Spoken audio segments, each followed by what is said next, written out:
Hello viewers and welcome to my show. And I'm sure that many of you were really touched by the previous video, and even I was so touched about it.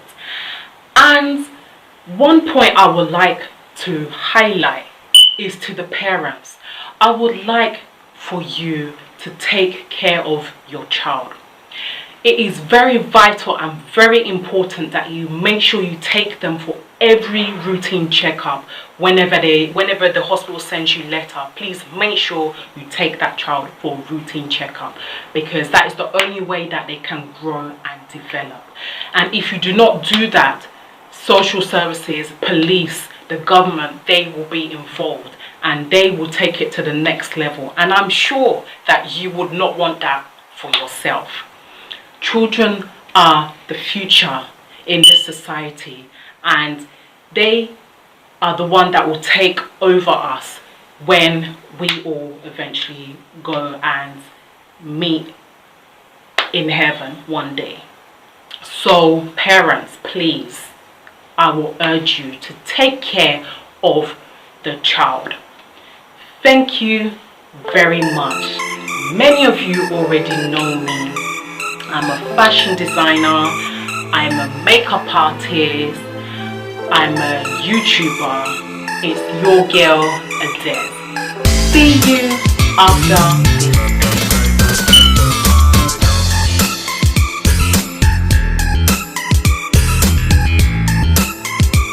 Hello viewers and welcome back to my show. Previously, I showed you all a video in episode 1, and in this episode 2, I will be showing you another video which I'm sure is very vital and very important to you. And this time, I know that you all will find more tips that will help you to tackle this abuse. So we'll be playing this video now, so I would like for you all to sit back, relax and watch the video.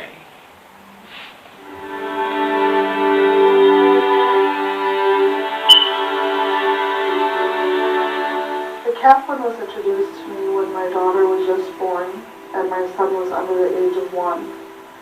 When I think about what my life would have been like without having the Kaplan involved, I just can't even imagine where I would be right now, because although as a child I had a lot of abuse, physical and sexual and verbal abuse,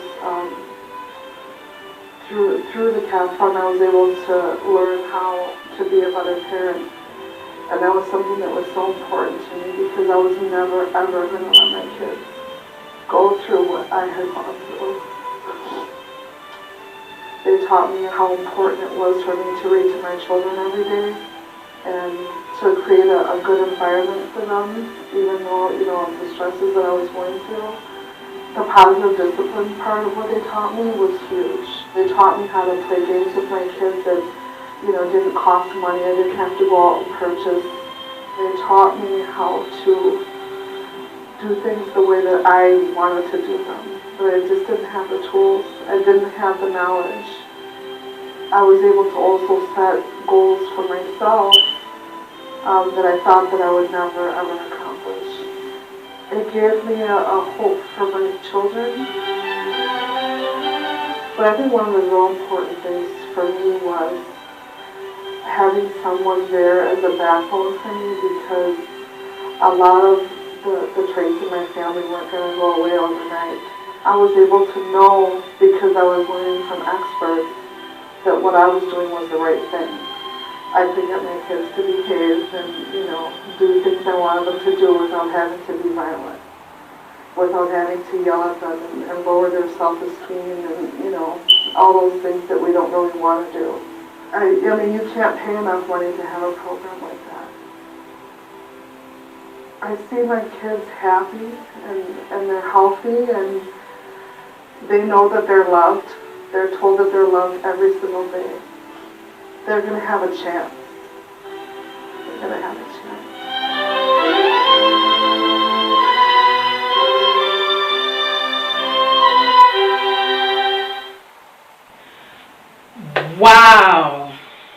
a very touching video.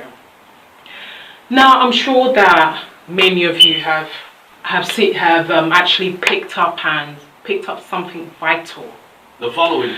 And from this video, which I picked up and I understood, was that the woman was explaining what she passed through when she was very young. And she is just sending a general message out to every parent who is passing through abuse. And for her to have this kind of thing happen to her children, she wouldn't want that to happen to anybody's child. So parents, please, I would recommend that you take your child to the hospital like the doctor says, and make sure you take them for regular checkup. Now, that actually brings me to the questions. So today we'll be talking about types of laws on abuse. Now, the first question that we'll be talking about is, what can you do if a child is at risk of child abuse? So in my opinion, to any parents, I would suggest for you to go to a well-known organization, charity, like the ones that I've previously spoken about, and explain to them and let them know what is happening.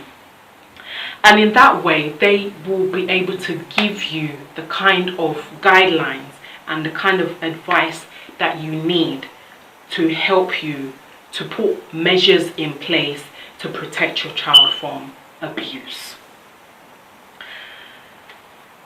So we'll be going into the second question, which is, if Children's Social Services suspects a child has been abused and comes to see them, what do you think should be done?